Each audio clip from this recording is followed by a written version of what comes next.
the black dog of Highway 50. After 15 years of operating 18-wheelers, Mike Henderson came across something on Nevada's Highway 50 that still haunts him to this day. Known as America's loneliest road, this barren asphalt stretch winds through some of the most remote areas in the continental United States, with few cell towers, and the closest town, it was around 2:30 a.m. in October 2019, and might be more than 100 kilometers away. Mike's CB radio had been silent 4 hours while he was transporting a load of electronics from Reno to Denver.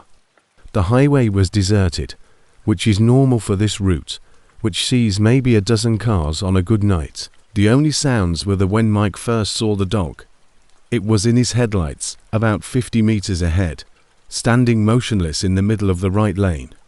At first, he assumed it was just a big stray dog, possibly a German Shepherd or Rottweiler, that had wandered onto the highway. He slowed down and honked his horn, expecting the animal to scatter into the darkness, as most wildlife does when as Mike approached. He could see the dog more clearly.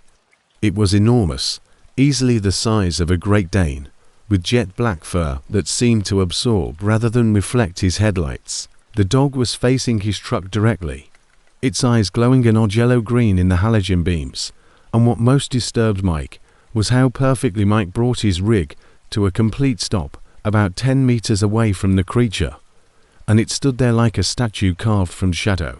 He sat there for almost a minute, waiting for the dog to move, but it never did, and instead it just stared at him with those glowing eyes, completely still except for what he claims was the rise and fall of its chest as it breathed. Eventually, Mike decided to slowly advance, figuring the dog would eventually get scared and flee. But as his truck got closer, an unthinkable thing happened. The dog grew bigger, not in the way that things always get bigger when you get close to them, but rather in the sense that its silhouette stretched upward and outward until it was almost as tall as Mike's cab. At that point, Mike pressed the gas, and his truck lurched forward. Its diesel engine roaring, he sped through the area where the dog had been standing, expecting to feel the terrible impact and hear the thud of hitting an animal. But when he looked in his mirrors, he saw that the road behind him was deserted, and the dog had just disappeared. Mike attempted to explain what he had seen, thinking that perhaps it was fatigue from driving for 8 hours straight, or that it was an optical illusion brought on by his 20 minutes later. The dog reappeared on an overpass approximately a kilometer ahead, standing on the concrete barrier as if it were posing for a picture. Mike could see its yellow-green eyes reflecting his headlights as they struck a road sign or reflector at an odd angle. He had heard other truckers discuss highway hypnosis and the strange things you might think you see during long night drives. As he got closer to the overpass, the dog appeared to be watching his truck with a level of intelligence that made Mike's skin crawl. When he passed beneath it, Mike looked up through his windshield and saw the creature staring down at him. Its enormous head followed his movements as he passed beneath it, and for a brief moment, Mike thought he saw it smile, not in the way a typical dog pants with its tongue out, but a genuine smile that looked like it belonged to a human. Mike was approaching one of the few rest areas on this stretch of highway when he noticed the dog standing next to one of the picnic tables in the parking area. This time, Mike decided to stop and pulled his rig into the rest area, parking about 30 meters from where he had been before. The third encounter occurred just as he was starting to convince himself that stress and caffeine pills were controlling his thoughts. As he approached the picnic table where he had seen the creature, the beam from his flashlight caught something that made his blood run cold and scratch deep. The parking lot was lit by a single flickering street light that made everything look sickly yellow. Mike grabbed his flashlight and climbed out of his cab, his boots crunching on the gravel. The dog was gone, but he could smell something in the air, a heavy musky odor like wet fur mixed with something metallic. There were 5 parallel gouges that appeared to be claw marks in the table's wooden surface. The gouges went all the way through the thick pine planks, leaving fresh scratches and wood shavings all over the place. However, these were not your typical dog claws. They were too deep, too precise, and to widely spaced, they appeared to have been made by human fingers. If human fingers had razor-sharp claws at the tips, Mike swiftly went back to his the fourth and final encounter occurred, just as dawn was breaking over the Nevada mountains. Mike had been driving non-stop, too scared to pull over again, when he crested a hill and saw the truck unlock the doors, something he'd never felt the need to do in 15 years of trucking. He tried calling dispatch on his CB radio, but all he got was static, and his cell phone showed no signal. He was completely alone on America's loneliest road with something that defied explanation. At least a dozen of them, all the same size and color, were lined up in a perfect line across both lanes of the highway, standing with military precision, their yellow-green eyes casting a constellation of light in Mike's headlights. As his truck drew closer, they started to move, not fleeing but walking in a straight line. The dog was standing in the middle of the highway about half a kilometer ahead, formation to the sides of the road, making a passageway for him to drive through. Mike could see the creatures standing at attention, guards, through his side windows as he passed between them, and they followed his truck. Mike claims that over the sound of his engine, he heard a low rhythmic sound that could have been chanting, growling, or something else entirely. Then, as abruptly as they had appeared, when Mike finally arrived at the truck stop in Eerie, Nevada, 3 hours later, he was shaking so much that he could hardly hold his coffee cup. He asked the other drivers if they had ever seen anything strange on Highway 50, expecting them to laugh at him or advise him to get some sleep, but several of them nodded knowingly. They were gone, and Mike's mirrors showed nothing but empty highway stretching behind him. Tom Bradley, a seasoned driver who had been traveling that route for 25 years, pulled Mike aside and told him about his personal experiences with what the locals refer to as the black dogs of Highway 50. According to Tom, sightings of these enormous, glowing-eyed, black dogs have been seen by lone drivers on Highway 50 for decades, always following the same pattern.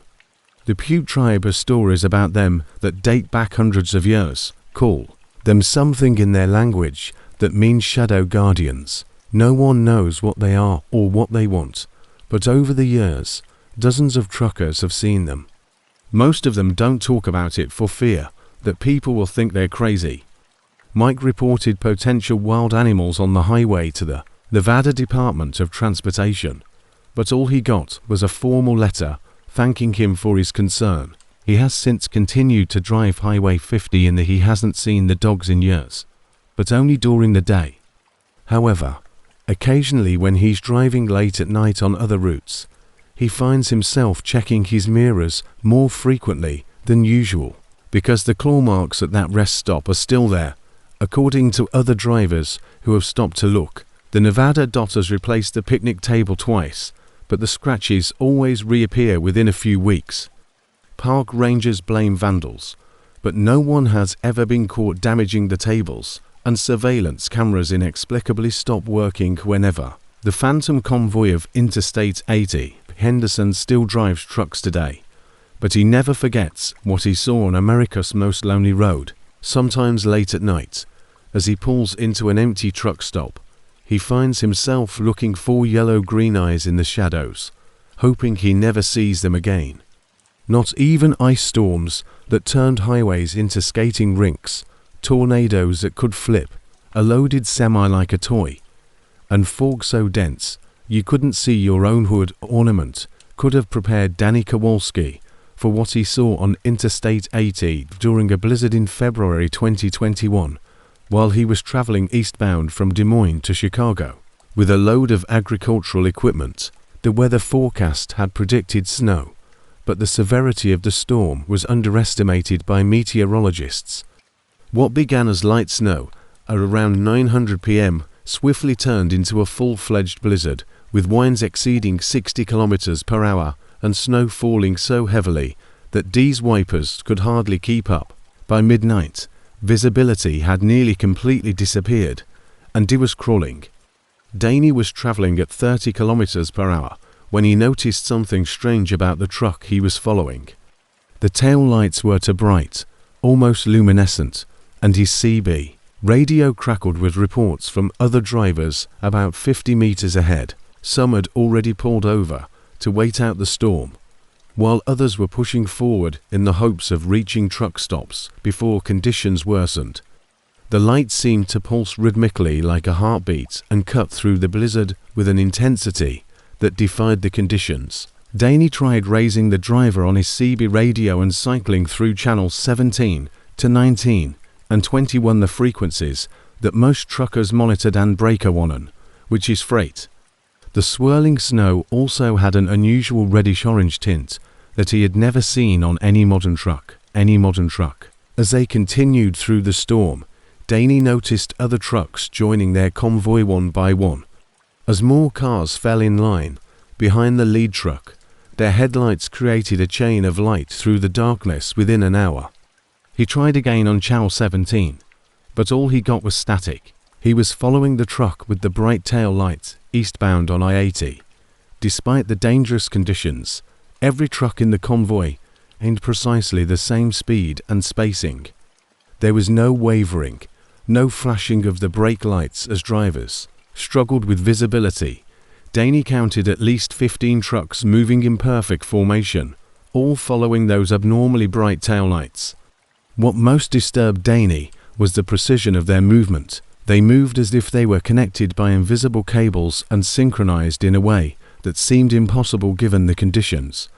Danny tried radioing the other trucks in the convoy, but his calls went unanswered.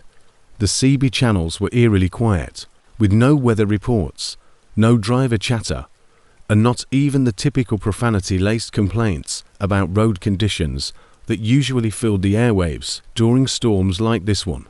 It seemed as though he and these other trucks were alone in a bubble while the snow raged around them at around 2 in the morning. Something even stranger occurred when Danny discovered that he should have arrived at the Iowa-Illinois border more than an hour ago. Yet there were no exit ramps, mile markers, or signs marking state lines, just an interminable stretch of highway. Danny checked his GPS, but the screen only displayed a blinking cursor with no map data. His odometer was working, showing that he had traveled more than 200 kilometers since joining the convoy. But based on his route, he should have seen more. The landscape on either side of the interstate had completely changed into a featureless expanse of endless snow-covered plains that seemed to stretch beyond the reach of his headlights. The fuel gauge indicated that he was running low by this point, which made sense considering the distance, but he didn't feel the usual sluggishness that accompanies a nearly empty tank. At this point, Danny made the decision to break formation, slowing down and pulling into what he hoped was the right lane with the intention of letting the convoy pass before finding a place to stop and wait out the storm. When Danny accelerated, the convoy accelerated as well. He tapped his brakes, and every truck behind him tapped their brakes in perfect unison, their brake lights flashing like synchronized Christmas displays. No matter what Danny did, the convoy mirrored. The other trucks slowed down with him, and every single vehicle in the convoy adjusted its speed to match his, maintaining that perfect formation. Danny's movements were exactly like their pace car, and panic started to set in. He grabbed his CB microphone and began broadcasting on all channels, saying, "Mayday, Mayday.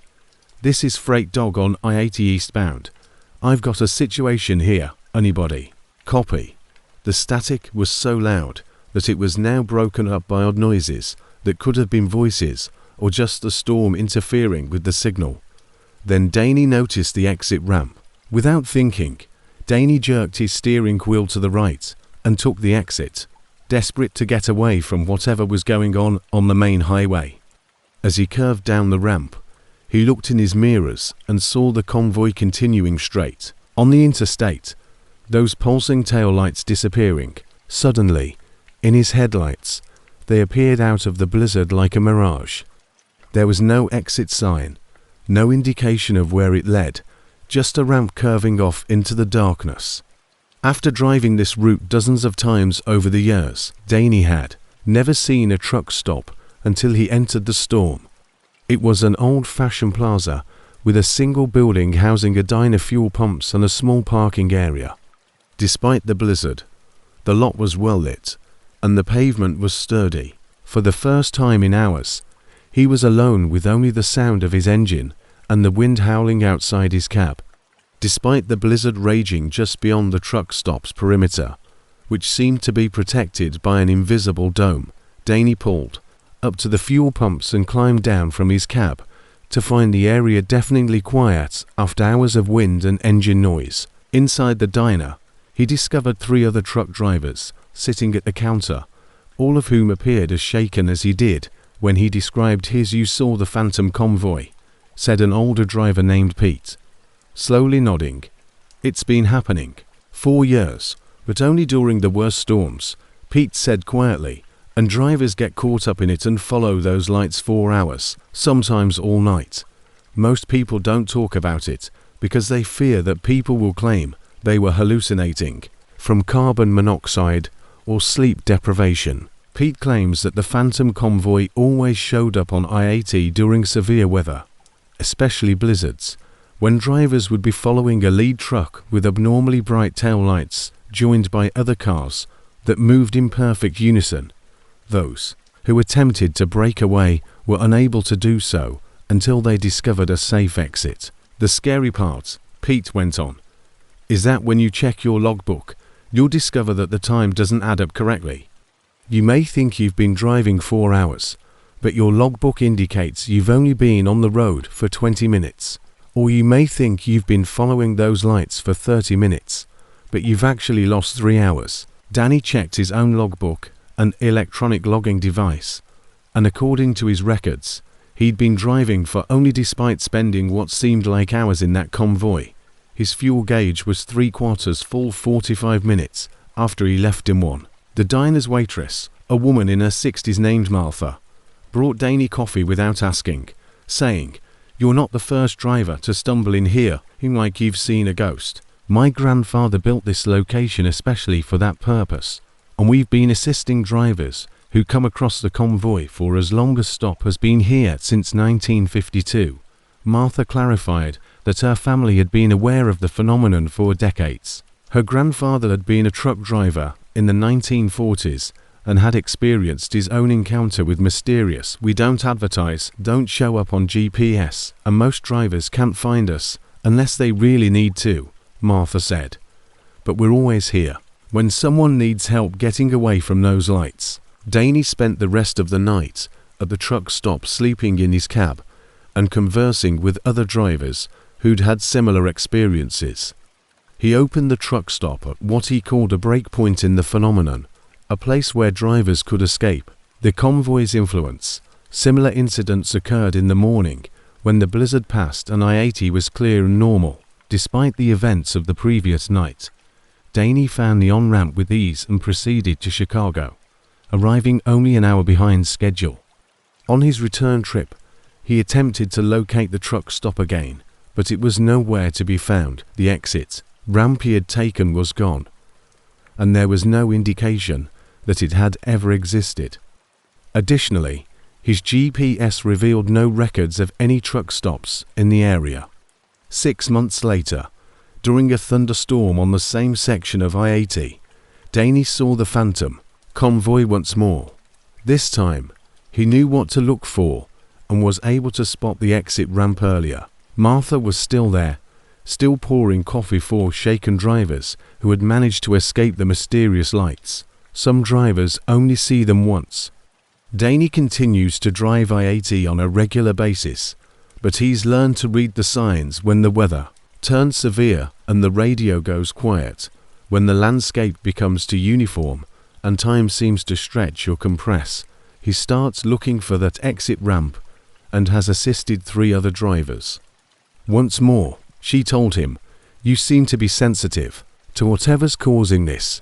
Consider yourself lucky you found a way out." The phantom convoy continues to appear during major storms, and drivers continue to report following mysterious taillights through impossible conditions.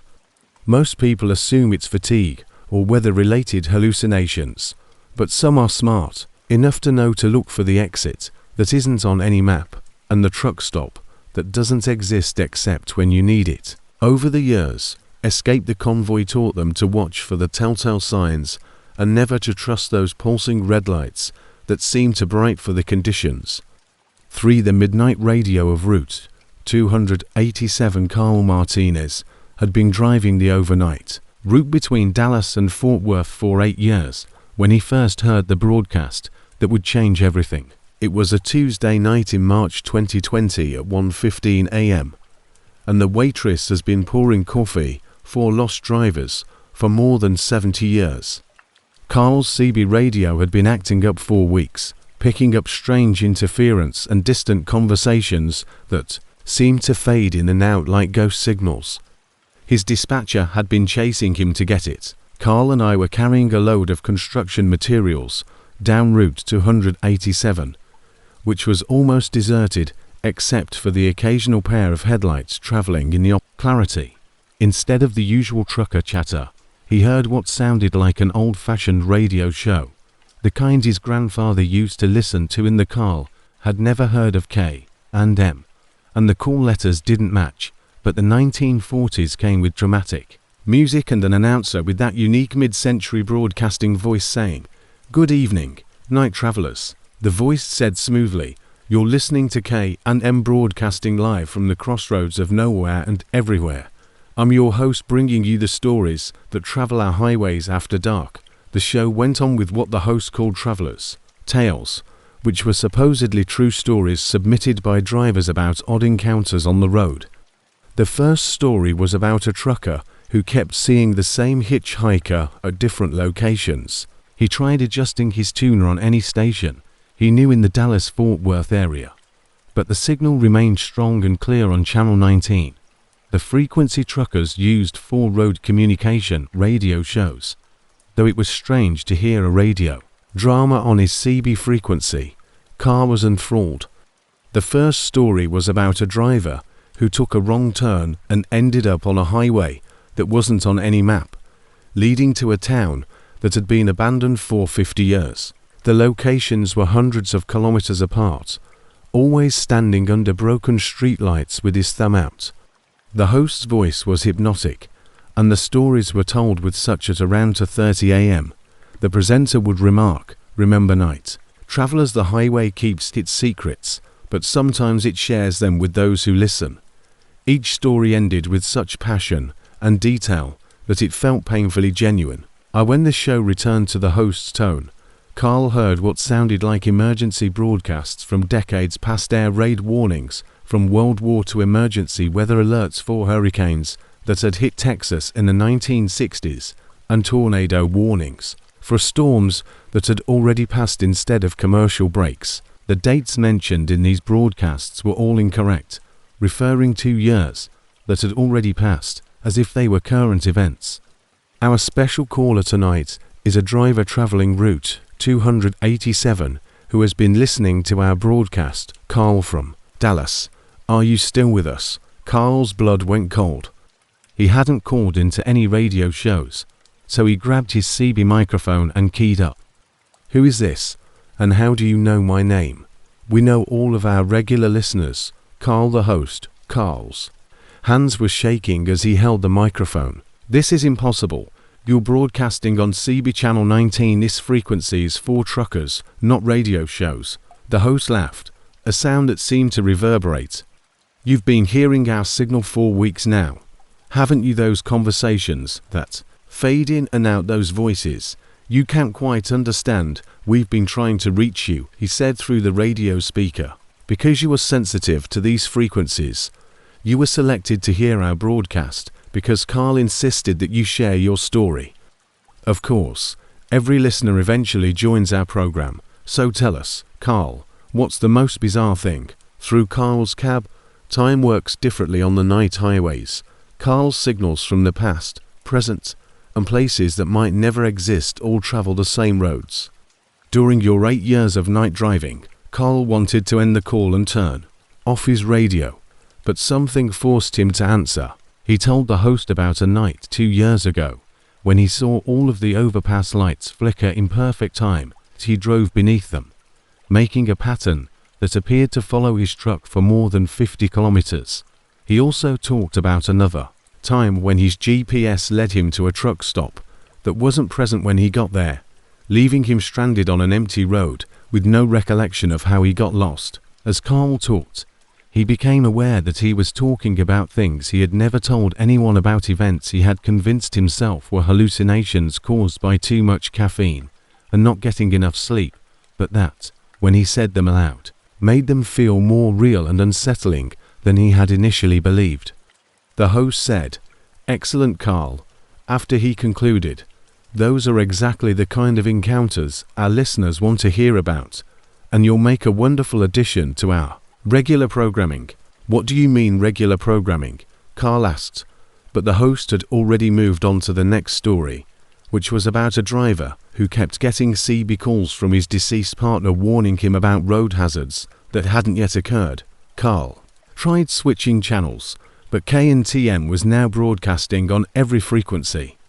His truck's digital clock indicated 3:45 a.m., but no matter where he tuned his radio, he heard the same voice, the same unsettling tales, and the same mesmerizing cadence that seemed to draw him farther into the program. However, the radio broadcast claimed that it was midnight and would stay that way until the show's conclusion, which is when Carl spotted the other. Carl could see that each cab was dimly lit by the same greenish glow that came from old radio dials. The drivers seemed to be leaning forward, as if they were listening intently to something.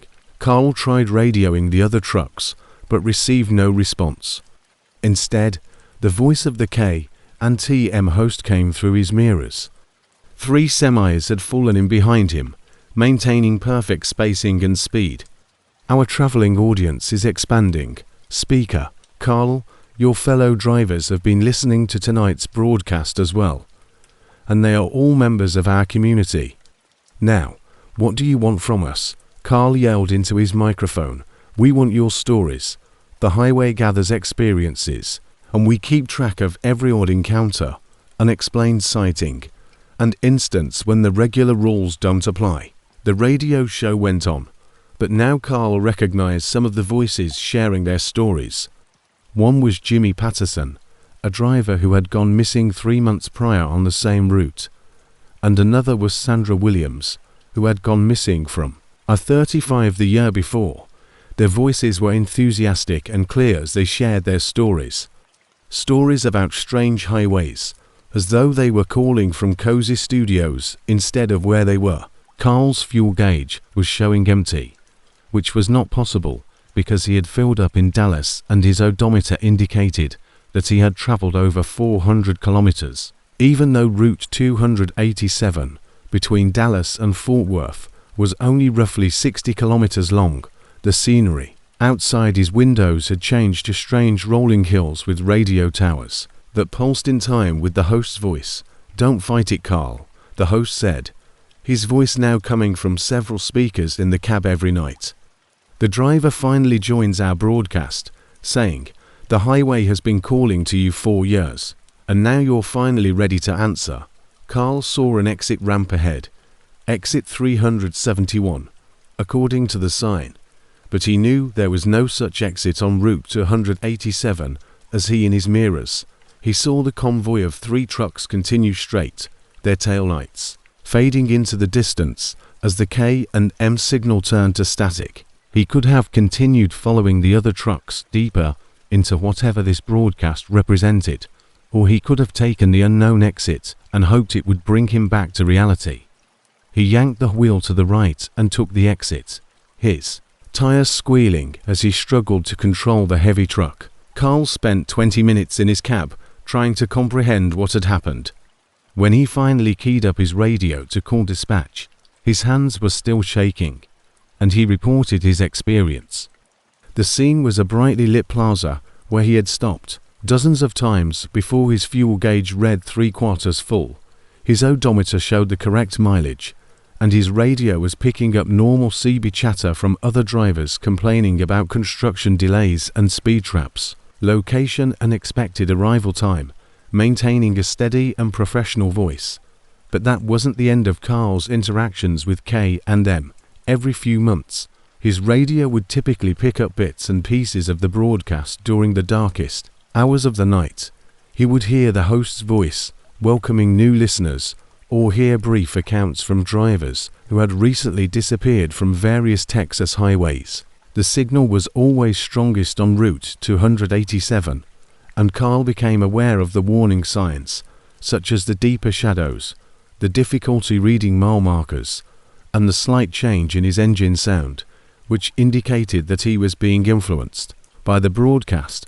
Carl began carrying a small notebook, recording 37 partial broadcasts over the course of 2 years, noting the dates, times, and locations where the signal was strongest. The most unsettling entry in Carl's notebook was from October 2022, when he clearly heard his own voice on the K and TM broadcast telling a story about a phantom radio show that lured drivers.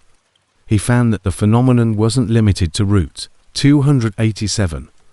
Other drivers had reported similar experiences on highways throughout the Southwest, always involving radio broadcasts that shouldn't exist and convoys of trucks that vanished. Carl still drives Route 287, but he's learned to read the warning signs when his radio starts picking up old emergency broadcasts, when the mile markers start to blur when other trucks pass. He was describing his first encounter with the host, using the exact words he'd never spoken aloud to anyone. "The highway keeps its secrets," he said in a recorded voice over the radio speaker, "but occasionally it shares them with those who listen." When those familiar green glowing taxis appear behind him, he searches for the closest exit and takes it, no matter where it leads. He has assisted 4 other drivers in escaping the K and TM broadcast by sharing his notebook and teaching them to identify the symptoms. But Carl is aware that there may not be an exit ramp in the future. The host's voice gets louder every time, personal, more comfortable, and occasionally late at night, when he's by himself on the highway, Carl wonders what it would be like to quit fighting and at last become a part of the driving community, where drivers have all the time in the world to share their stories with other travelers who recognize the peculiar allure of America's highways after midnight. For the mirrors of mile 237 for 6 years, Frank Rodriguez had been transporting freight between Phoenix and Albuquerque when he first became aware of the reflections that weren't his. When he first noticed the slight movements that didn't quite match his own actions in his side mirrors, he initially attributed it to exhaustion and the desert heat migrations that were typical along Interstate 40. Through Frank's problems started at mile 237, which was in the middle of a particularly desolate stretch between Gallup, New Mexico, and the Arizona border. Truckers were known for the area's complete lack of services, including truck stops, and the route he took 3 times a week through Arizona and New Mexico took him through some of the most desolate terrain in the American Southwest. Frank first noticed him during a night run in September 2021. There were no rest areas, just endless scrubland interspersed with the occasional abandoned building from the area's mining days. However, this reflection was doing things that Frank wasn't doing, and while Frank kept both hands on the steering wheel, his right hand was pointing at the mirror image. Frank stopped at the next truck stop in Gallup and spent 20 minutes checking his mirrors for cracks, distortions, or anything that might explain what he had seen. The mirrors were flawless, not even a chip or scratch that could create optical illusions. He cleaned them thoroughly and resumed his run after glancing out the passenger window and seeing nothing but darkness in the desert, persuading himself that it had been a trick of the dashboard lights reflecting at strange angles. It happened again 3 days later on his next westbound trip, precisely mile 237. This time, Frank was ready and had set up his phone to record his mirrors while he was driving through that section of highway. When he watches the video, his hands still shake, but he can be seen driving normally with both hands on. The driver's side reflection of Frank appeared to be talking animatedly to someone, his mouth moving in conversation, even though Frank himself remained silent. The passenger side reflection showed Frank looking terrified, constantly checking over his shoulder and gripping the steering wheel. The wheel occasionally reached for his coffee cup, but in the mirrors, both the driver's side and the passenger side, his reflections are acting entirely independently. The most unsettling of all was that both reflections looked directly at the real Frank at times, making eye contact through the mirrors with expressions of desperate pleading, if they were trying to warn him about something. Frank showed the video to his wife Maria, expecting her to give him a logical explanation or at the very least reassure him that he was seeing things, but she turned pale and made him swear to stay away from when Frank pressed her for an explanation. Maria grudgingly shared her own story about how, 2 years prior, she had run with Frank to Phoenix, while Frank was dozing off in the taxi during his required rest period. Maria had been keeping watch in the passenger seat at around 3 in the morning. As Maria told him, "It moved just like you do, had your same mannerisms, but you were right there snoring when I woke you up to tell you about it. You thought I was having a nightmare, but Frank, I was wide awake." They were parked at a rest area near mile 237 when she noticed Frank in the truck's mirrors, climbing down from the cab and walking toward the desert. Even though he was obviously asleep next to her, Frank began investigating the area around mile 237 and found a pattern of reports going back decades. The New Mexico Department of Transportation had received dozens of complaints from drivers regarding mirror malfunctions in that particular area, most of which were written off as equipment issues or driver fatigue. But the tribal elder Joseph Yazy, whom Frank contacted through a cultural center in Gallup, explained over the phone that the area around mile 237 was deemed dangerous long before the interstate was constructed, and that in our language, we call it the place where shadows separate.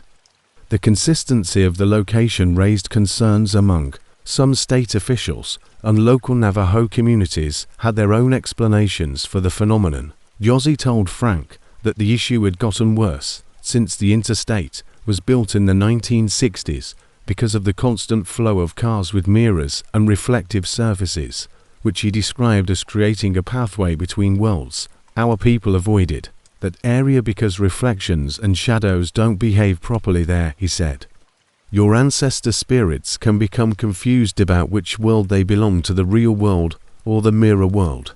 The reflections are attempting to alert the real people about something, Yazy said, but they are confined in the mirror world and can only communicate through gestures and expressions.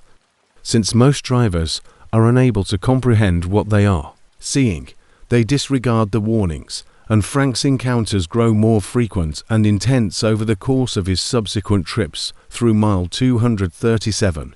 The breaking point occurred in November 2021 when Frank was running his regular Phoenix route, when, just before reaching mile 237, his mirrors turned completely black, not broken. They would point frantically at specific points along the highway, cover their faces with their hands as if they were afraid, or make stopping gestures as if they were trying to stop Frank from moving forward, or cracked, just solid black as if they were showing deep water or empty space instead of reflections. As Frank heard the CB radio crackle to life with his own voice, he realized that he was driving east on I-40 and could see the truck behind him, his mirrors, as well as the scenery to his sides, but not himself or the interior of his cab. The voice on the radio said, "I'm your reflection from 3 months ago. The first time you saw me at mile 237, I got separated from you somehow. I've been trying to warn you ever since, trapped in the mirrors, and I need you to listen carefully." Frank grabbed his microphone with shaking hands. "Who is this? How do you know my name?" "I am you." The future in which Frank's truck would be involved in a serious accident at mile 238, just 1 mile ahead of the phenomenon zone, with a tire blowout on your trailer in about 2 minutes, was something that the mirror version of Frank had been watching for months.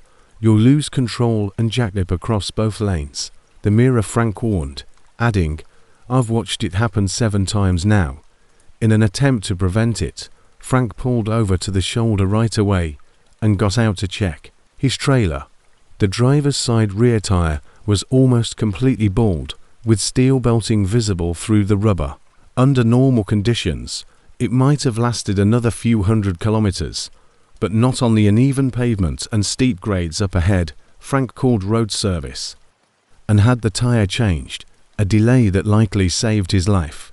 When he started driving again, he saw the skid marks, debris, and emergency vehicles clearing up what appeared to be the exact type of jackknife situation his mirror reflection had described. The CB radio crackled once more as Frank passed mile 237 heading east, saying, "Thank you for listening," he said in his own voice. "I can rest now."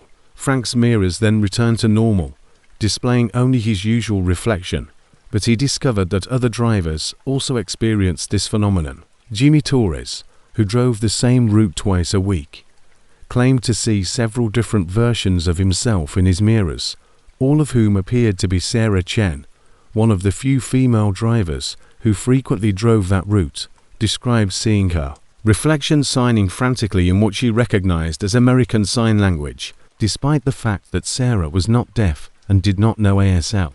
When she had the gestures translated, they conveyed warnings about impending construction zones and weather hazards. Their attire and the state of the truck cab they were driving indicated that they were from different time periods. That turned out to be true. Over the course of 2 years, Frank began recording reports from drivers who had encountered mirror anomalies. At mile 237, he recorded 43 distinct incidents, ranging from straightforward behavioral differences in reflections to intricate communication attempts. The most frequent theme was that the mirror reflections appeared to be attempting to warn about potential dangers or prevent accidents. Although geologists discovered unusual mineral deposits that might potentially affect electromagnetic fields, and atmospheric scientists observed that temperature inversions occurred frequently in that particular location due to the desert topography, the New Mexico Department of Transportation eventually acknowledged the pattern of reports and commissioned a study of the mile 237 area. However, no scientific explanation could explain the specificity of the warnings or the apparent consciousness.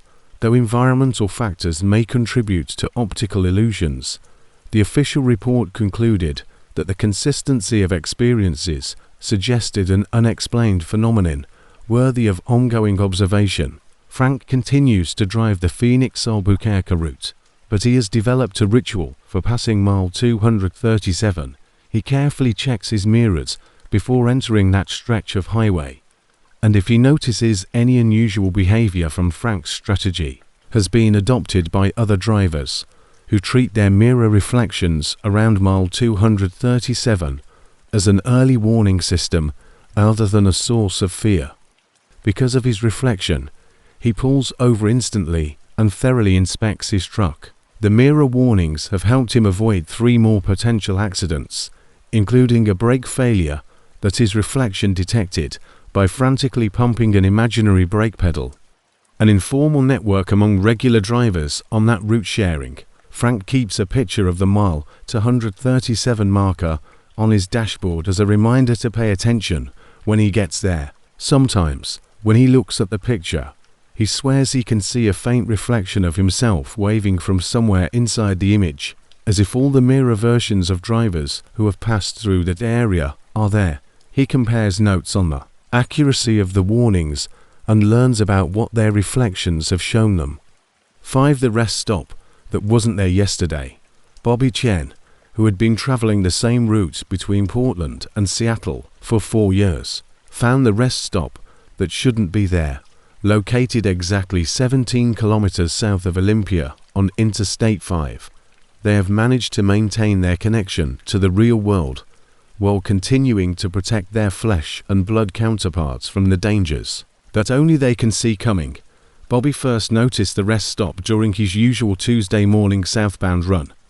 He was running low on fuel and getting tired after driving through the night, so the sight of a well-lit truck plaza was a welcome relief. The facility appeared overnight in January 2022, complete with fuel pumps, a convenience store, and parking for 40 trucks. However, Bobby had driven past that exact spot the day before, and there had been nothing but forest. When Bobby pulled into the fuel island, he sensed something wasn't right. The attendant who came out to assist him was dressed in a 1970s style outfit, and the facility appeared spanking new, with new asphalt and beautiful LED lighting. Travel Plaza 24-hour service in crisp modern lettering. Fill her up, Earl asked, his voice carrying a faint echo as if he was speaking in an empty room instead of outside.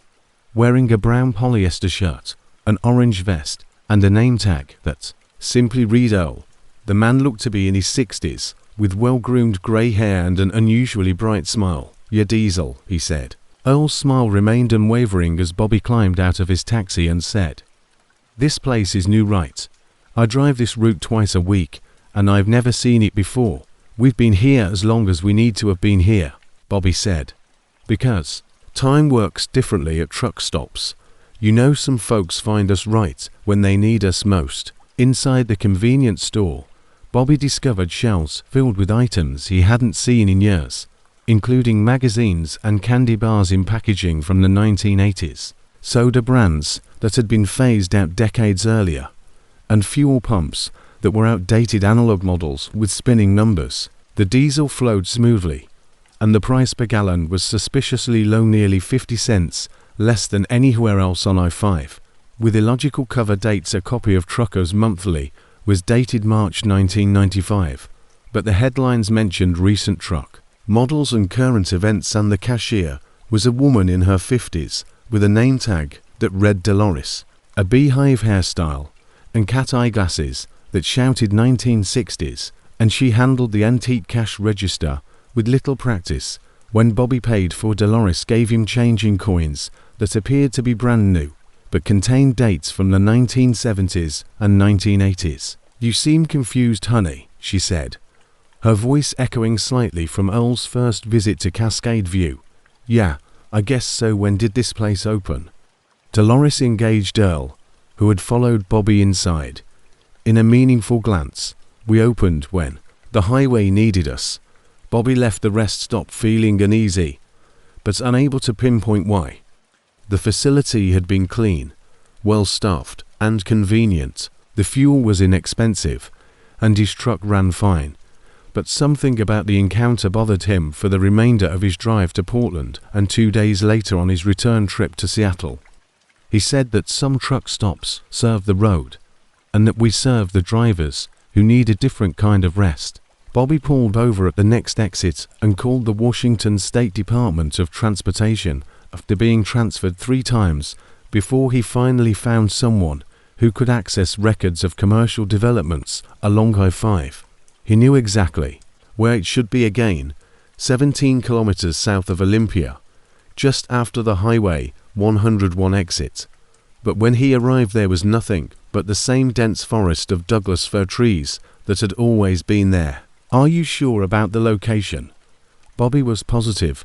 He drove the same route twice a week and knew every landmark, exit, and curve in the road. The Cascade View Travel Plaza had been there Tuesday morning, but by Thursday afternoon it had been removed. "I'm not showing any new truck stops or travel plazas in that area." The official informed him that the last commercial development near Olympia was approved in 2018, and that it was just a gas station. In the weeks that followed, Bobby began questioning other drivers about the enigmatic rest stop. Most of them simply shrugged or implied that he had been more exhausted than he had thought. But 3 drivers, who were all frequent travelers on the Portland-Seattle route, shared their own tales about Cascade View. Veteran driver Tommy Williams, who had been driving for 25 years, said he had stopped there in December 2021 and described the same vintage atmosphere, the same uncanny helpful staff, and the same fuel. During a conversation at a truck stop in Centria, Tommy mentioned that he couldn't find the rest stop when he looked for it on later trips. "I figured I dreamed the whole thing," Tommy said, as he showed Bobby a fuel receipt printed on paper that appeared to be decades old with faded ink and a carbon copy backing. The header that read Cascade View Travel. The third driver, Maria Santos, had an even stranger experience when she stopped at Cascade View during a blizzard in February 2022, when visibility was close to zero.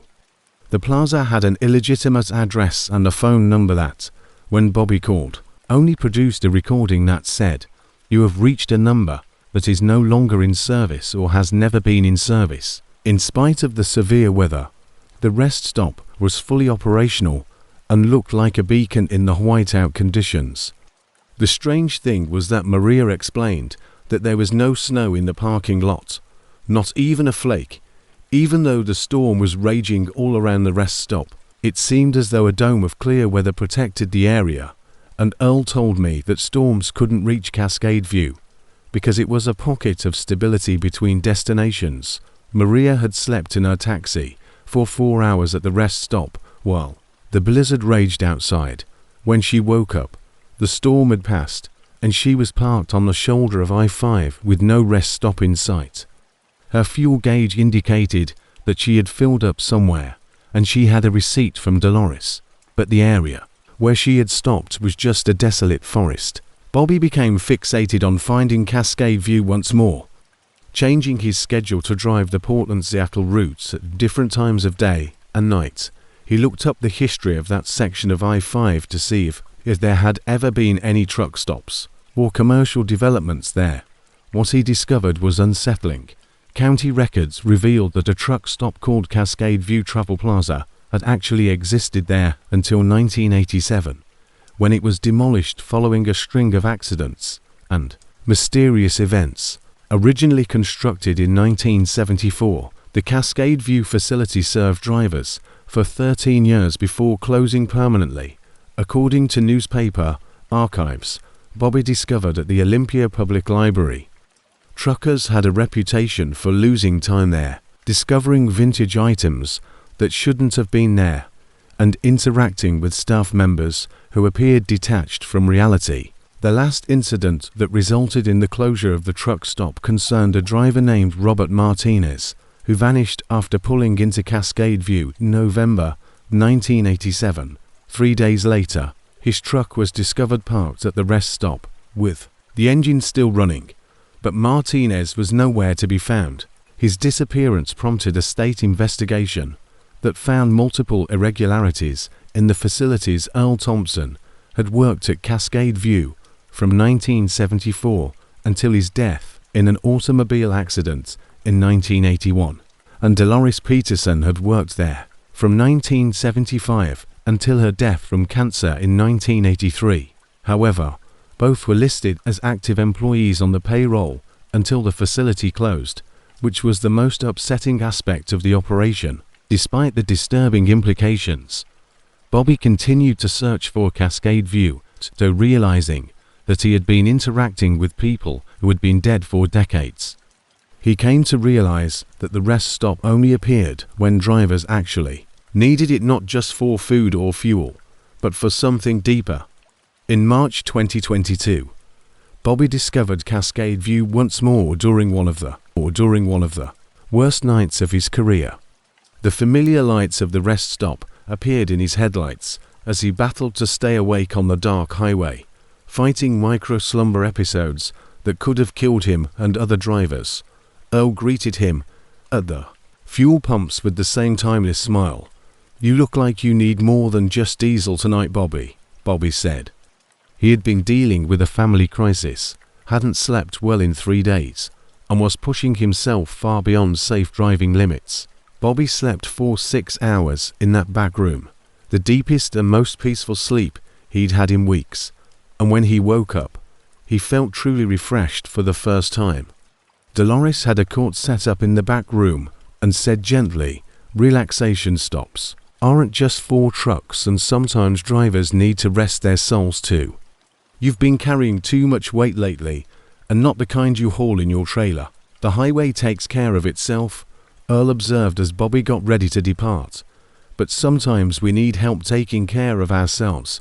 That's what Cascade View is really for. Earl and Dolores were waiting with fresh coffee and sandwiches that tasted like his grandmother's cooking.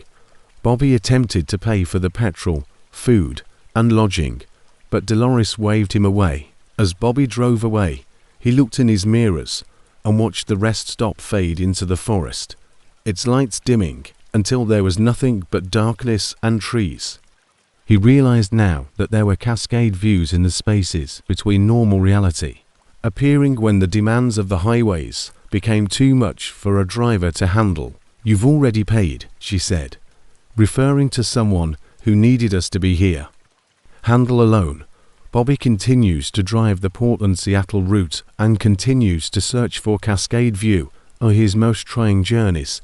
In the last 2 years, he has found it 3 more times, each time when he has needed it most. Once during a severe depressive episode after the death of his father, once when mechanical issues left him stranded far from assistance, and once during a crisis of confidence that nearly caused him to give up trucking entirely. Earl and Dolores. Bobby has learned to recognize the signs that Cascade View is about to appear, such as a subtle change in the quality of the light, a sense of anticipation in the air, and the feeling that the highway itself is reaching out to offer comfort. Other drivers on the route have begun coming to Bobby with practical help with his truck, a safe place to rest, or just someone to listen without passing judgment. They don't advertise or post about it online, because they've learned that Cascade View is only accessible to those who genuinely need it, and only when the highway determines they're ready for the kind of rest that goes deeper than sleep. As a result, there is now an informal network of truckers who have found the impossible rest stop, sharing their stories and watching out for colleagues who might need to discover it for themselves. 6 The headlights that follow music on a foggy November night in 2020. Somewhere between Des Moines and Omaha on Interstate 80, Jake Morrison, who had been transporting cargo across the Midwest for 9 years, first noticed the headlights that wouldn't go away. He was rushing behind schedule, pushing through weather that should have grounded him hours earlier when he first encountered them. Jake initially thought it was just another trucker following his lead through the dense fog, where visibility was only about 30 meters. It made sense for drivers to convoy together for safety, as he had done numerous times before, finding a truck with good lights and following at a safe distance until conditions improved. However, these headlights were different. They maintained exactly the same. Jake tried radioing the driver behind him at Channel 19 Breaker 119, but the lights slowed down when he slowed down for a curve, accelerated when he accelerated on straightaways, and changed lanes to pass a slower vehicle, all of which stayed exactly 40 meters behind Jake's trailer, as if they were connected by an invisible tether. "Freight runner to the truck following me east on I-80. You got your ears on nothing but static."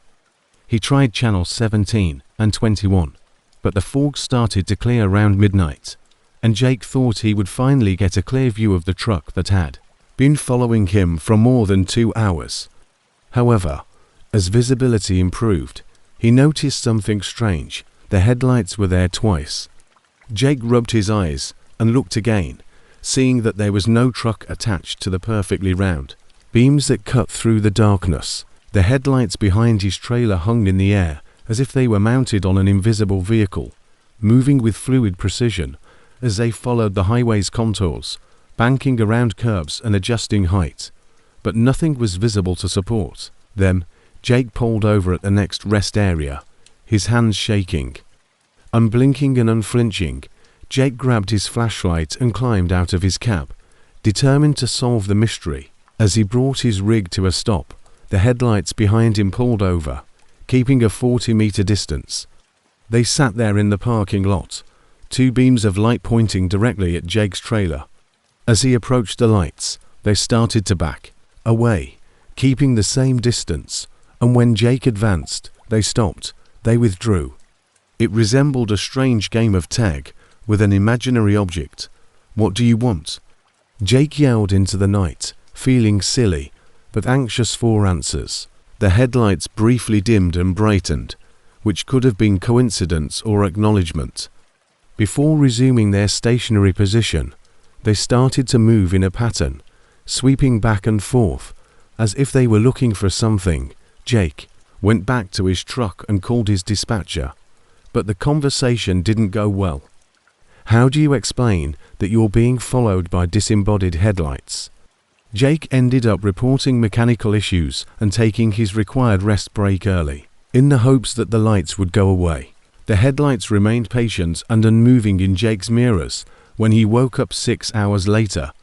As soon as he started his engine and re-entered I-80, they resumed their perfect pursuit, staying precisely 40 meters behind through Nebraska and into Iowa. Over the next few weeks, Jake's enigmatic escorts became a regular feature of his long-distance runs, appearing only when he needed to. The headlights seemed to know Jake's route better than he did. They would appear just before hazardous highway sections, where accidents were common and weather conditions turned bad. Jake began recording their behavior during night drives, always in rural areas with little traffic and always maintaining that same precise following distance. Jake's first real clue about their purpose came during a run through Colorado in December 2020.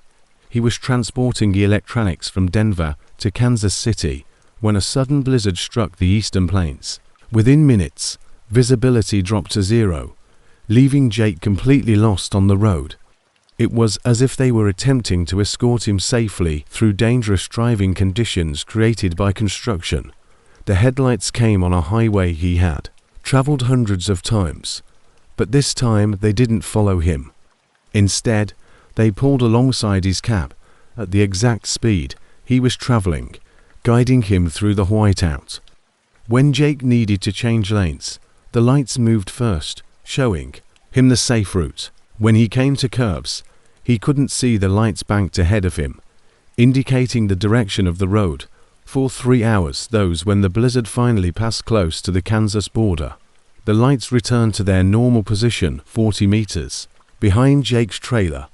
Jake began investigating the phenomenon and found he wasn't alone. Online trucking forums had sporadic accounts of similar experiences going back decades.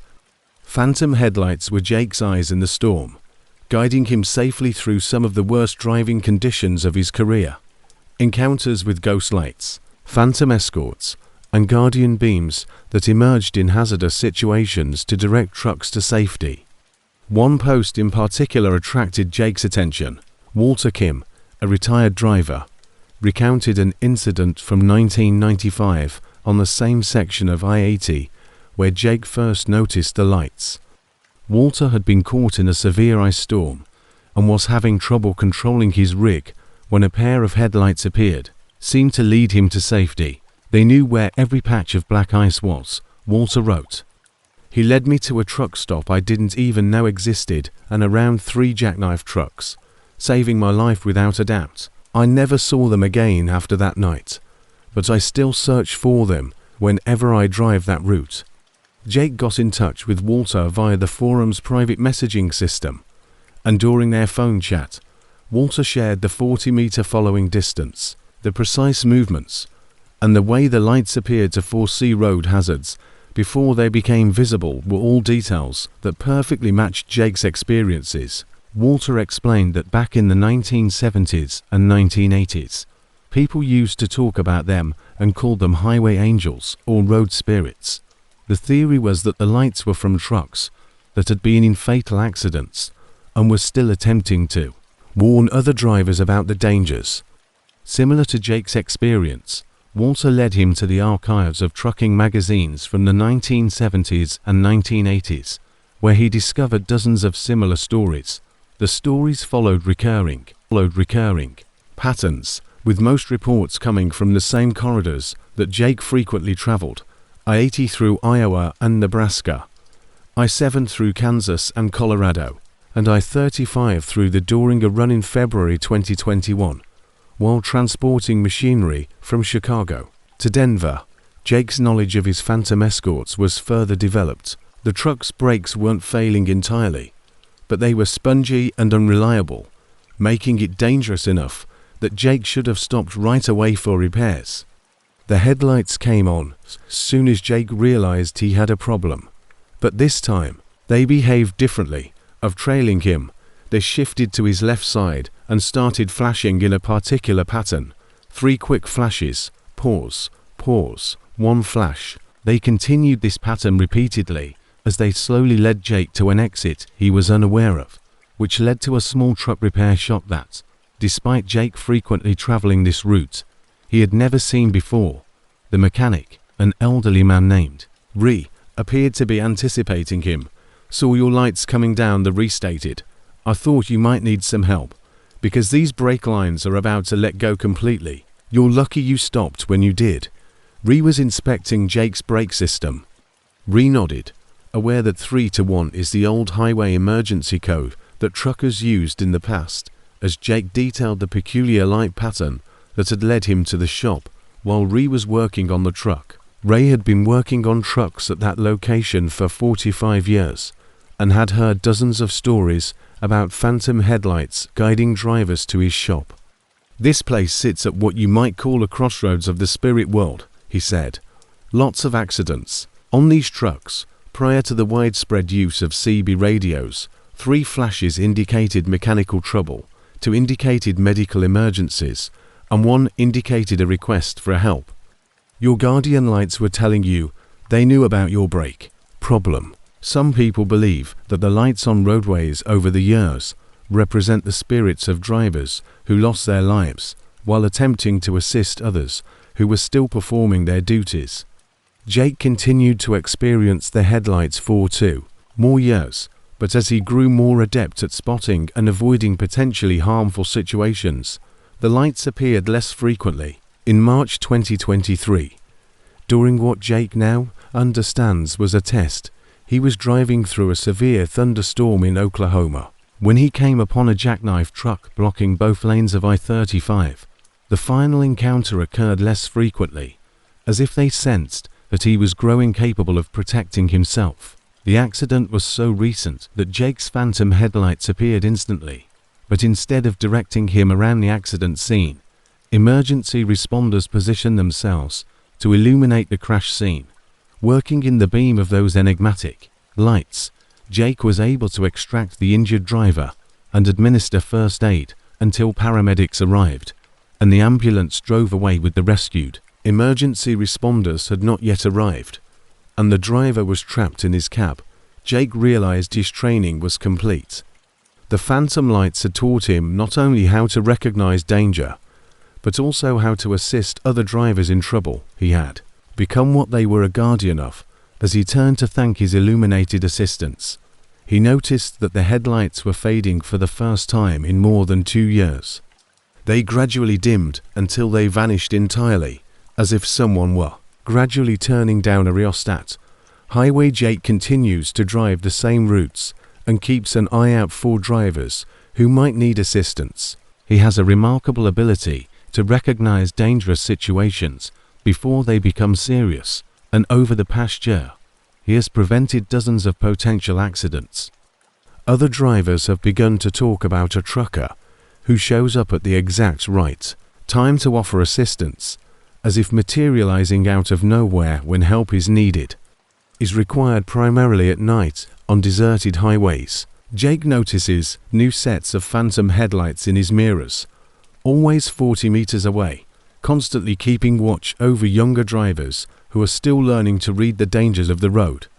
Jake smiles upon seeing them, knowing that the highways' guardian spirits have found new drivers to train, and that the tradition of invisible protection continues along America's most hazardous corridors. Somewhere out there, Jake has evolved into the enigmatic helper that other drivers will one day recount in forum posts and truck stop conversations.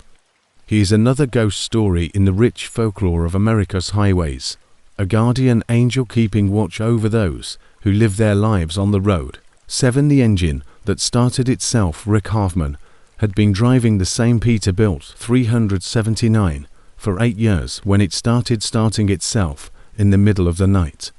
The truck Rick had purchased used in 2015 was a 2004 model with more than 1 million kilometers on the odometer, and despite its age, It had always been dependable. However, in October 2023, the large rig developed a habit that left. The first incident occurred at a truck stop outside of Amarillo, Texas, where Rick was sleeping in his cab during his required rest break when the sudden roar of his engine woke him up at 3:17 a.m. The truck was idling smoothly, dashboard lights were glowing, and the air conditioning was running. This made Rick question everything he believed he knew about diesel engines.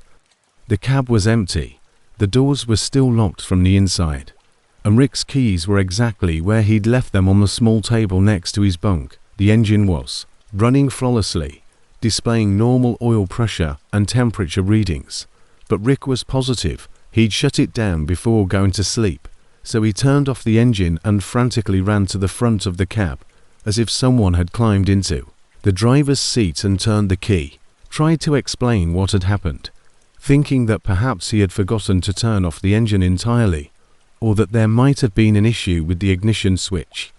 Old trucks had electrical peculiarities, and Rick had heard of cars with bad wiring that could start themselves in certain situations. However, 3 nights later, in a rest area outside of Little Rock, Arkansas, it happened again. And this time Rick was positive he had turned off the engine. He had even checked all of his switches and gauges before. At the next major truck stop, Rick decided to have the truck checked by a mechanic. Dave Kowalski, a diesel technician with 30 years of experience, spent 2 hours inspecting Rick's electrical system, ignition components, and engine control, and he had settled him for the night. At 2:43 a.m., the familiar rumble of his Caterpillar C15 engine filled the cab, waking him from deep sleep.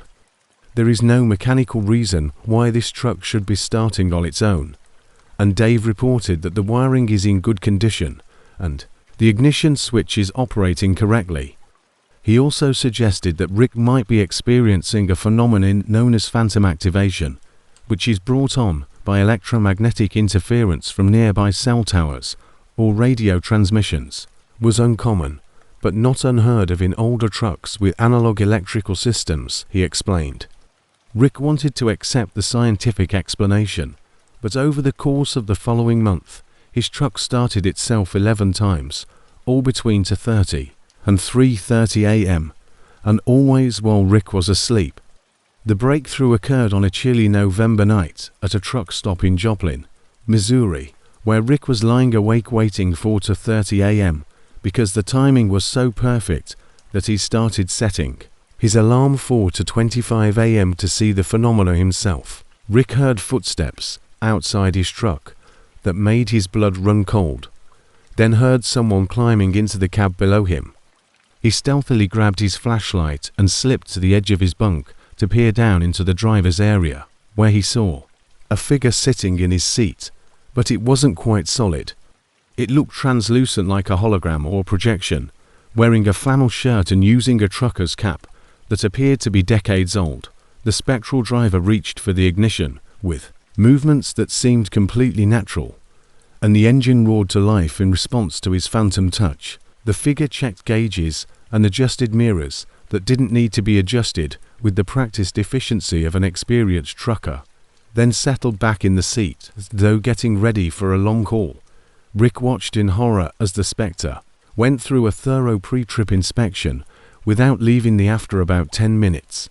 The phantom driver appeared satisfied with his inspection. He reached for the ignition once more, turned off the engine, and climbed down from the cab.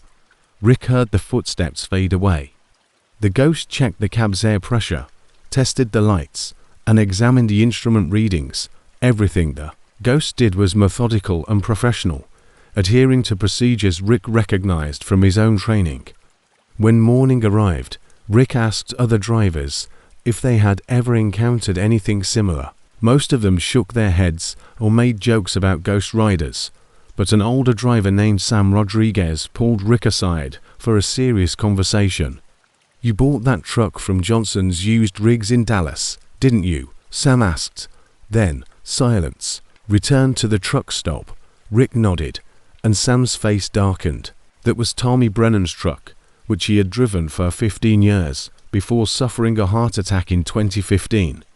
They discovered him in the driver's seat during a rest break the following morning, still strapped in, with the engine running. Tommy's family sold the truck to Johnson's after the funeral, and Sam explained that Tommy had been renowned among drivers for his Tommy used to claim that his truck was his partner rather than just a machine, adding, he talked to it, treated it like it was alive. Some of the guys made fun of him for it, but Tommy's truck never let him. As a result of his careful approach to truck maintenance and safety, he had never experienced a major breakdown or serious accident in over 30 years of driving, and he attributed his flawless record to religious adherence to pre-trip inspections and maintenance schedules. Perhaps it hasn't let him down yet. When Rick looked up Tommy Brennan's background, he found that Sam's account was true in October 2015. While parked at the same Amarillo truck stop, where Rick originally noticed the self-starting anomaly, Tommy passed away from a major heart attack. Tommy's heart attack happened shortly after he started the truck for his morning departure, according to the police report, because his engine was running when he was discovered. The more Rick learned about Tommy, the more he understood that the midnight visits made sense. Tommy had been obsessed with truck maintenance, frequently conducting pre-trip inspections at odd hours to avoid busy times at truck stops. He had even been known to wake up in the middle of the night to check his truck if he heard unusual sounds, or the next time the engine started at 2:30 a.m. Rick decided to talk to his ghostly passenger because he sensed something wasn't right. Rick got out of his bunk and sat in the passenger seat while the phantom driver went through his routine inspection. "Tommy," Rick said softly, "is that you? Were you checking on the truck?" For a brief moment, the translucent figure turned to face Rick. Tommy's ghost nodded slowly before pointing to the oil pressure gauge, which Rick looked at and saw was slightly lower than usual, but still within an acceptable range. Over the next few weeks, Rick learned to interpret Tommy's through the use of midnight inspections as an early warning system. Rick was able to identify and address issues before they became serious, such as a failing alternator, worn brake pads, or a coolant leak that was barely noticeable during daylight inspections. When the ghost hovered over specific gauges or controls, Rick knew to have those systems checked by a mechanic. Rick began talking to Tommy during the phantom inspections, updating him on the truck's performance and thanking him for his vigilance. At times, Tommy would respond with subtle gestures, such as a nod of agreement, but Rick reassured him that Tommy wasn't trying to reclaim his truck. Rather, he was trying to protect it and its new driver. The midnight inspections were Tommy's way of making sure his beloved Peterbilt continued to operate safely and reliably. Other drivers at truck stops noticed Rick's strange nighttime routine after he reported good maintenance. Word spread about the Peterbilt that started itself and the driver who talked to empty air during mysterious 3 a.m. inspections. Some drivers thought Rick was going crazy, but others who had known Tommy Brennan recognized what was going on and clarified that Tommy was the best driver he had ever known. Jerry Martinez, who had worked with Tommy for a number of years in the 1990s, said that if Tommy's spirit is still taking care of that truck, then Rick has the safest rig on the road. Tommy never let anything go unnoticed when it came to maintenance, and Rick's truck gained a reputation for exceptional dependability despite its age and high mileage. Began to appreciate having a ghostly co-pilot who never slept and never missed, a potential problem after experiencing the kind of catastrophic failures that beset other trucks of similar vintage. Rick and Tommy's relationship developed over time, and Rick learned to recognize various types of phantom inspections, routine checks that lasted roughly 10 minutes, and in-depth examinations. Tommy's ghost would occasionally appear to walk around the entire rig, checking tire pressure, inspecting trailer connections, and examining the exhaust system. Rick learned to follow up on these lengthy inspections, which could last for 30 minutes when Tommy noticed something troubling, and brief visits that seemed more social than mechanical during the longer inspections. During inspections and in-depth physical examinations of his truck, Rick also found that Tommy's presence went beyond mechanical problems. In hazardous weather, the engine would occasionally start itself as a warning. In March 2024, Rick learned to interpret these unplanned starts as signals to check road conditions, traffic alerts, and weather reports before continuing his route. "I don't know how you knew to check this, but it probably saved Rick's life," the mechanic said to Rick after Tommy's phantom inspection saved his life. The ghost had been especially agitated during his midnight visit, constantly pointing at the brake system gauges and making urgent gestures. Rick had the brakes checked the following morning and found that his brake lines were severely corroded and could have failed at any time. Another few hundred kilometers and you'd have had no brakes at all. Your life and the number of other individuals on the road. Rick's tale became well known in the trucking industry, and drivers would specifically seek out the dark blue Peterbilt with chrome stacks in the hopes of seeing Tommy's spirit or seeing the renowned self-starting engine that Rick was given. "Tommy and I are partners now," Rick would say, adding that he works the night shift and I work the day shift, which is the safest arrangement I've ever had. Rick continues to drive Tommy's Peterbilt, and the midnight inspections continue. So the truck now has more than 1.5 million kilometers have passed, but it still functions like new because of Tommy's constant observation and Rick's readiness to fix any problem the ghost finds. Occasionally, during the day, Rick sees Tommy. A translucent figure inspects the truck while Rick is inside, or a ghostly hand adjusts a mirror that had moved slightly during the drive. Rick has come to value these sightings as the fact that the engine still starts on its own at 2:30 a.m. and that Rick continues to sit in the passenger seat during Tommy's inspections is proof that he is upholding Tommy's standards for truck maintenance and driver responsibility. It has become a routine that Rick wouldn't trade for anything. It is a relationship between the living and the dead, bound by a mutual love of the road and reverence for the vehicles that transport them safely. Music ate the load that delivered itself. Marcus Thompson had been transporting freight for 12 years when he picked up the most unusual shipment of his career. From a Memphis, Tennessee warehouse, the load was headed for Millfield, Kentucky, a small town, and the paperwork stated that it contained household for someone named Elizabeth Harrison.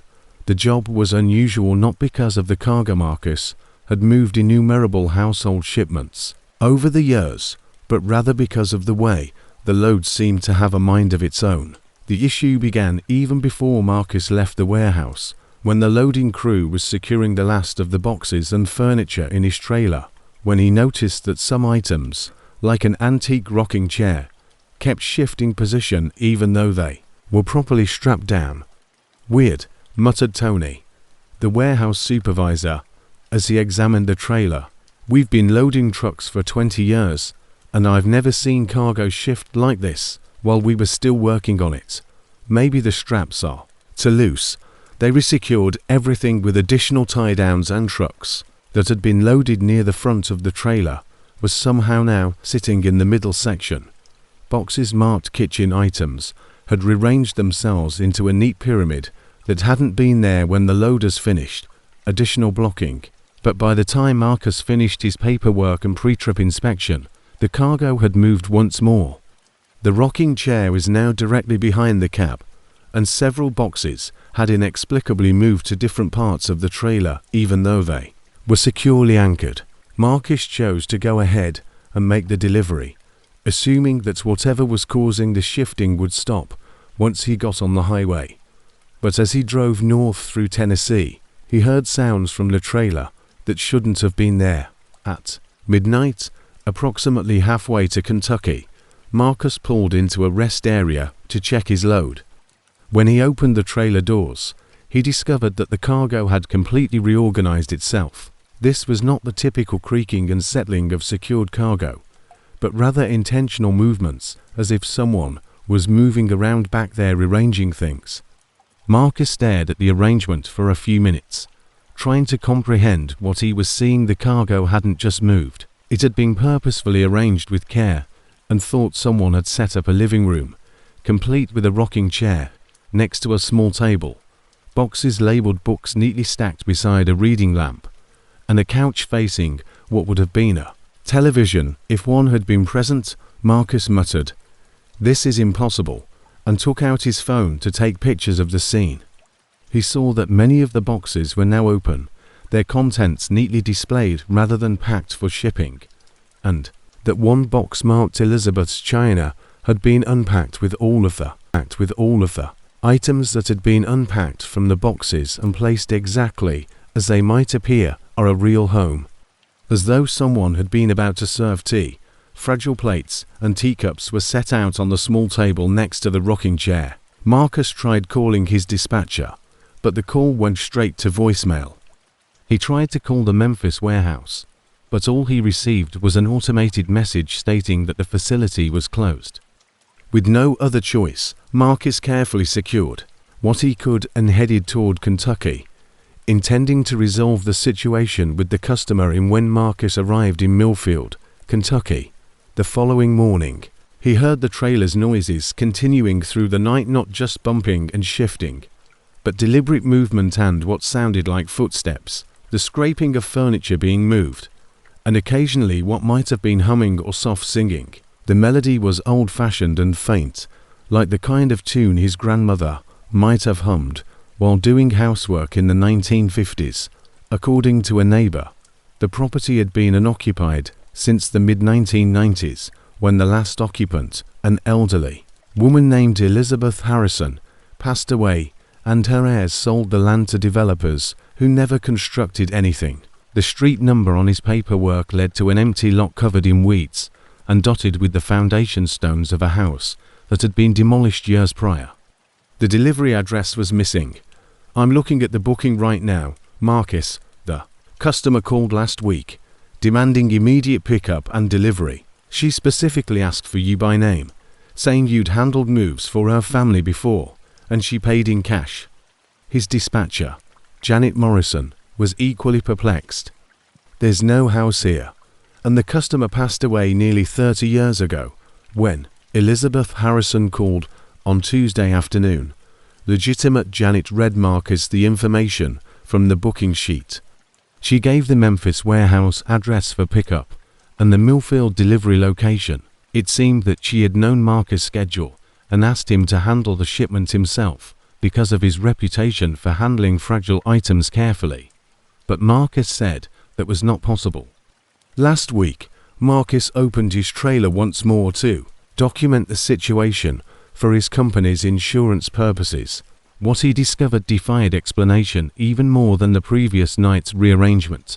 The cargo had been completely unpacked and arranged to recreate an entire 1950s era home, with furniture placed exactly as it would have been in rooms and a bedroom set.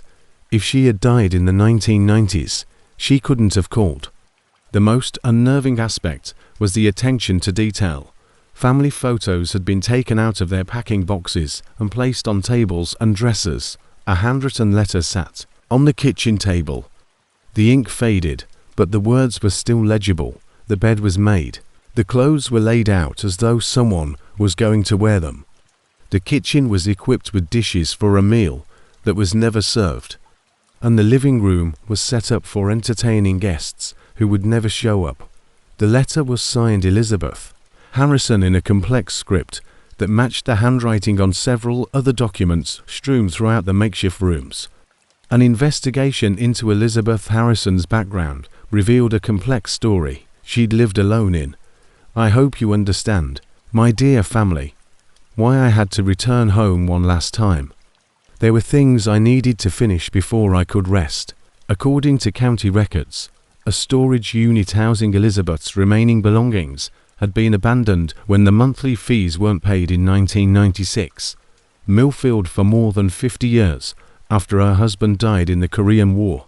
Elizabeth's relatives sold the majority of her belongings at an estate sale, but some were put in storage because the family couldn't agree on how to divide them. Eventually, in 2015, the contents were put up for auction in order to pay off the debt, and the beer dealer in vintage household goods realized that he might have been delivering Elizabeth's actual possessions, which had been dispersed among several owners and collections over the years, and somehow reunited for this impossibly difficult delivery. 9. The way station, which was situated on Interstate 84 between Portland and Pendleton, Oregon, looked normal from the outside, with standard dot signage, regulation scales, and a small office building where inspectors checked paperwork and vehicle compliance. Lisa Rodriguez had been transporting freight throughout the Pacific Northwest for 7 years when she came across the way station, which measured more than just truck weights. Lisa first noticed the anomaly during a routine eastbound run in September 2022 while transporting lumber from a mill in Longview, Washington, to a construction site in Boise, Idaho. She had driven the route dozens of times before, and her load was legal weight, and her logbooks were up to date. However, there was something about the milepost 197 way station that made experienced drivers uneasy in ways they couldn't quite explain. And the way station was in good mechanical condition, so it should have been a simple inspection. However, as Lisa got closer, the air felt heavier and more oppressive, and her truck's engine started to run rough even though it had only been serviced 2 weeks earlier. Her CB radio, which was normally clear on this section of highway, was filled with static interspersed with what sounded like whispered conversations. When Lisa stepped onto the scale, the digital readout indicated that her gross vehicle weight was 78,400 pounds, which was well within the legal limits for her truck and trailer combination. However, beneath the weight display, another number appeared: 156,800 pounds. The second reading wavered in and out of view, if the scale's computer was having trouble deciding whether to show it or conceal it, indicating that something was amiss. Lisa said to the middle-aged Dave, the inspection officer, who had weighed her truck multiple times over the years, "With your scale, it's showing to different weights." Dave scowled as he glanced at the display. The official reading was 78,400 pound, but Lisa was correct. There was unquestionably a second, much higher number appearing. Dave, who had been working at the station for 15 years, had never seen anything like it. "Let me have you pull forward and back onto the scale," he suggested. "Maybe there's a calibration issue." Lisa moved her truck, but the same thing happened. Her official weight stayed at 78,400 pounds, but the phantom reading kept. Dave called his supervisor, Janet Kim, who came out of the office, looking perplexed. Janet Kim had been in charge of the way station for 8 years and took pride in keeping equipment that complied with stringent federal accuracy standards. The scale appeared to be detecting two identical trucks using the same space as it flickered between 156,000 as an 800 and 157 as 200 pounds, exactly double her actual weight. As she looked at the readout, Janet explained that the scale had been calibrated last month and had passed all certification tests.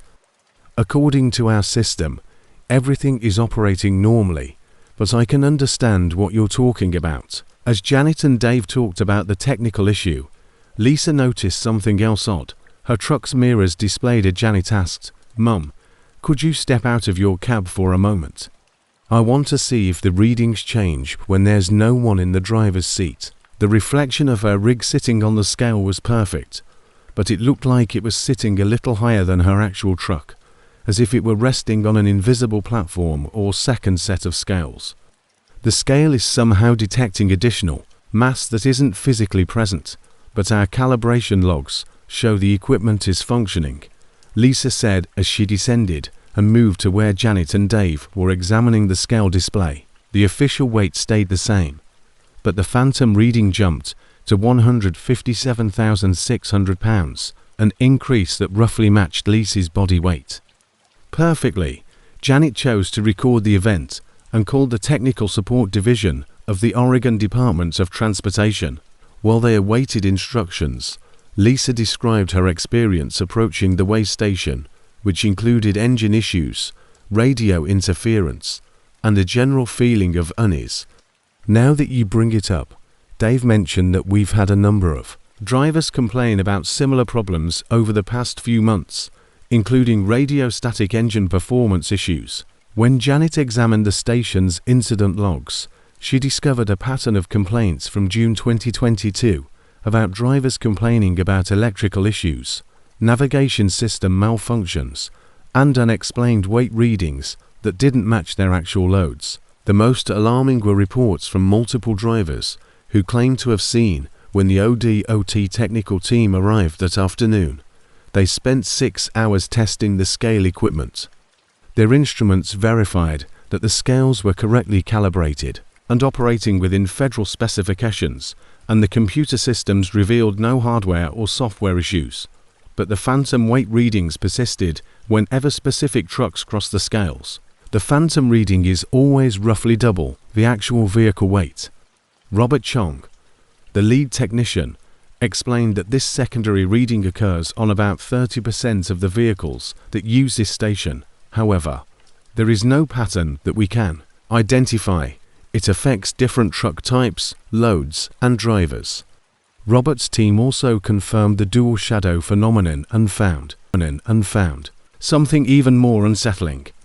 When the affected trucks cross the scales, thermal imaging cameras displayed two heat signatures, one that matched the actual vehicle and another that seemed to overlay the first one. It's as though there's a second truck there that we can detect instrumentally, but cannot see with the naked eye. Robert clarified that the thermal signature indicates a vehicle that has been parked for a few hours, cooler than an actively driven truck, but warmer than Merry Spotted Eagle, a cultural liaison from the Warm Springs Reservation, visited the way station after learning about the incidents from tribal members who worked as truck drivers.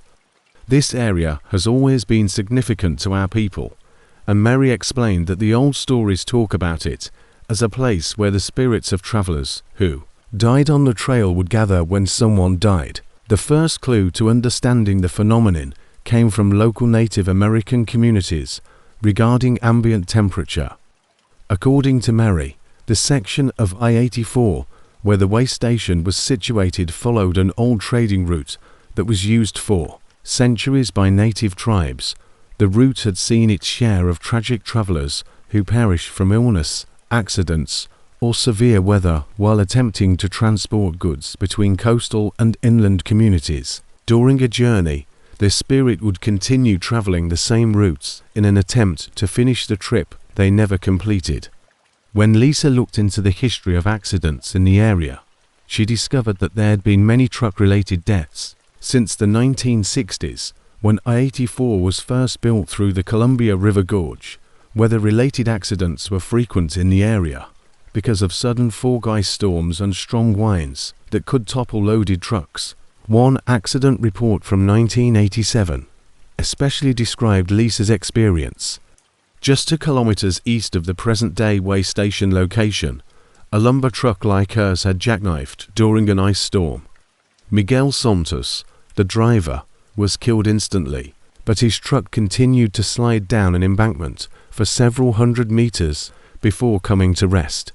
Miguel was transporting the same kind of load that I was carrying, which was lumber from the coast to Boise, the same route, same cargo, same truck. Possibly his spirit is still an attempt to finish that delivery. Lisa's theory gained traction when other drivers started talking about how truckers carrying particular kinds of cargo such as lumber, agricultural products, construction materials, etc., were most likely to cause the phantom readings at the way station. The staff at the way station came up with the theory that the ghost trucks were drawn to cars carrying loads similar to what they had been transporting when they passed away.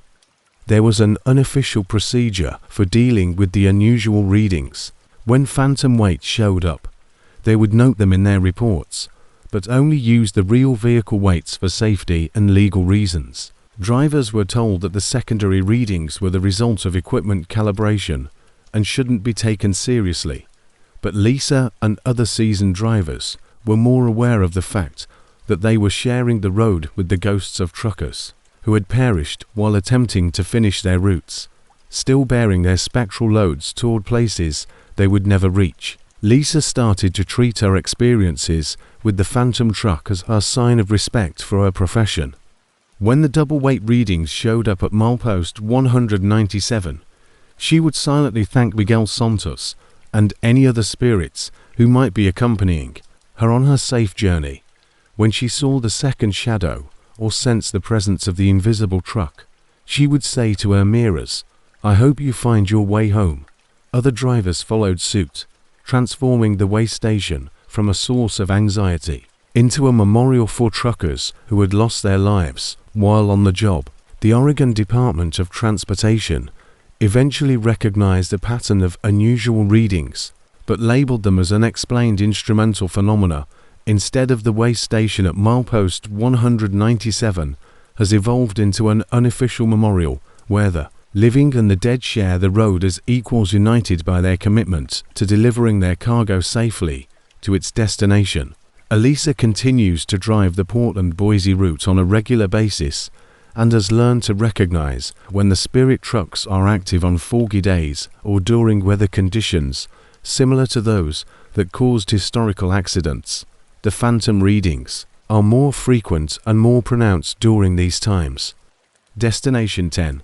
The exit that leads to yesterday. After 9 years of traveling the same route between Chicago and Detroit, Kevin Walsh found exit 127, a ramp that shouldn't have been there, and led to locations that had ceased to exist decades earlier. The exit appeared on Interstate 94 in southwestern Michigan, always in foggy conditions, and always between 2 a.m., 4 a.m., and 4 o'clock m.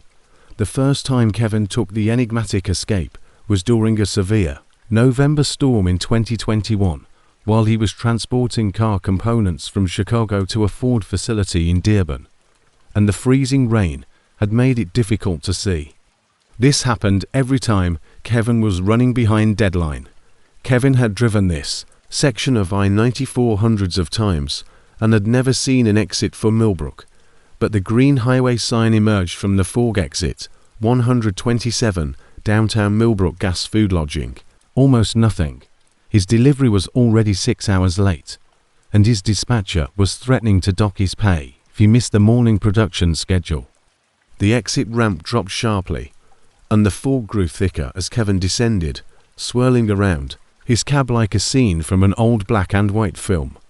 At the bottom, Kevin found himself on a 2-lane road that appeared to have been constructed in the 1950s, with expansion joints that produced a rhythmic thumping sound beneath his wheels. The town of Millbrook appeared like a main street, which Norman Rockwell painted, was lined with brick buildings that housed businesses with hand-painted signs. Full-service vintage cars from the 1940s and 1950s were parked along the street, their chrome bumpers gleaming. Kevin pulled into Murphy's gas station, where a coverall-clad attendant and "Evening, sir," the attendant said, tipping his cap. "Fill her up with diesel." "Yeah, thanks," Kevin said. "I've never seen this exit before." Is Millbrook new? The young man with the bow tie, his hair slicked back, and his earnest smile that had vanished from customer service decades ago appeared out of the service bay. "No, sir. Millbrook has been here since 1887. My grandfather pumped gas at this exact station," the confused-looking attendant said. Kevin saw that the fuel pumps were old-fashioned, with revolving mechanical counters, but they were delivering contemporary diesel fuel at an absurdly cheap price per gallon of 68, something he hadn't seen since the 1970s.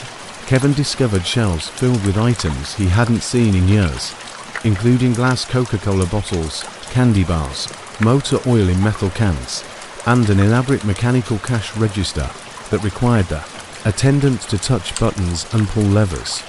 "That'll be $47, Kevin said. 60 inches. Kevin attempted to use his credit card to make a purchase, but the attendant noticed the plastic. "I apologize, sir, but we only accept rectangles," as if he had never seen one before. Kevin bought with cash or business checks and made the decision to tour the town as he placed an order for coffee and pie at the Sunset Diner from Betty. A waitress who wore "You're not from around here," Betty noted, because most of our truck drivers are wearing a pink uniform and cat-eye specs. "Where are you going?" "Regulars," Kevin said. "I'm hauling auto parts for Detroit. Ford is doing really well these days, and my husband works at the Betty smiled Ford plant. Michigan's economy has benefited from the River Rouge facility during this war." Kevin started, "What war did Betty?" look at him oddly. "The Korean War, or the war economy." "Naturally. Where have you been?" "My brother is stationed there with the army." And Kevin discovered that he'd driven into a town where the Korean War was still going on in 1951. The automobiles, the clothes, costs will be sent to a location that existed 60 years ago. "What is the current date?" Kevin inquired thoughtfully. Betty responded on November 15th, 1951. "How are you feeling, honey?" Kevin departed, money on the table, and went back to his van, feeling as though the community was reeling. Utterly authentic, not like a historical recreation, but rather like a real community in 1951. He could smell dinner cooking in homes where people lived and worked, listen to radio shows via open windows. But when Kevin attempted to get back to I-94, he was unable to locate the on-ramp, and the route that led him to Millbrook appeared to finish at the town's boundaries, vanishing into dense fog following 2 hours of after looking around. Kevin parked outside the Millbrook Motor Lodge and checked in for the night. The following morning, Kevin woke up to blue sky and bright sunshine, but when he went outside to see how his truck was doing, he discovered that he was standing in his truck was parked on the shoulder of an empty field to the side of I-94, precisely where he had been when he noticed exit 127. His truck's GPS and clock indicated that he had only been gone 3 hours. The freeway, but Kevin recalled being in Millbrook all night. His wallet held a receipt dated November 15th, 1951, and his fuel tank was full. After doing some study, Kevin realized that Millbrook had actually existed and had flourished right where he had found it. Hamlet that served passengers on US Highway 12 from the 1880s to the 1950s. The village, which served as the model for Interstate 94, had a population of roughly 1,200 who provided highway traveler services and worked in agriculture. But Millbrook had abandoned when I-94 was constructed through the region in 1957. The town's economic lifeline was totally cut off when the freeway ran through it. After 5 years, every company had shut down, and the town's inhabitants had left, subsequently destroyed, leaving only the foundation standing. By 1965, Kevin discovered newspaper archives with stones strewn across cornfields, pictures that were exactly the same as those he had seen at Murphy's Sinclair station. Even the waitress Betty was present at the Motor Lodge's Sunset Diner, identified in a Betty Morrison in a 1952 portrait. After 3 years of employment at the Sunset Diner on further occasions, Kevin started searching for exit 127, but the enigmatic ramp only showed up under certain circumstances. Throughout a 2-year period, Kevin discovered Millbrook 3 more often than not. He was running late, and the weather was bad.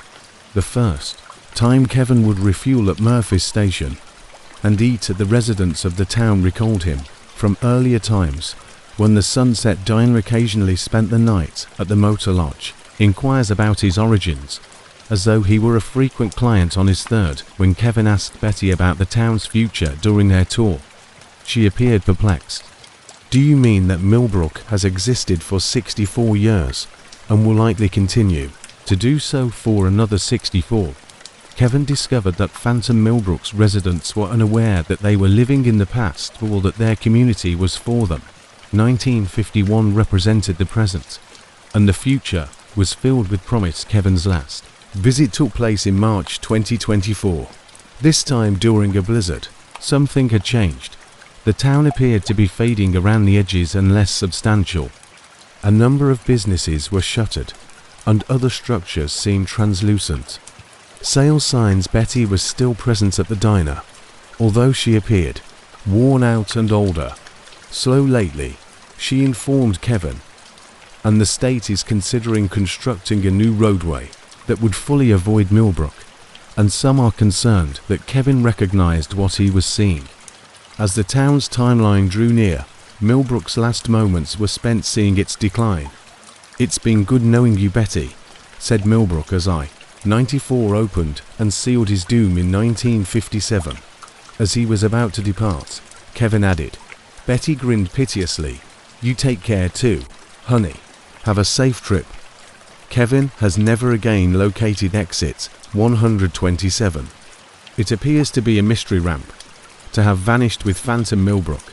As though the town soul had at last, Kevin continues to search for the exit on cloudy nights on I-94 despite accepting its fate, wishing to spend one more night somewhere where time was suspended and that the 1950s American dream persisted indefinitely.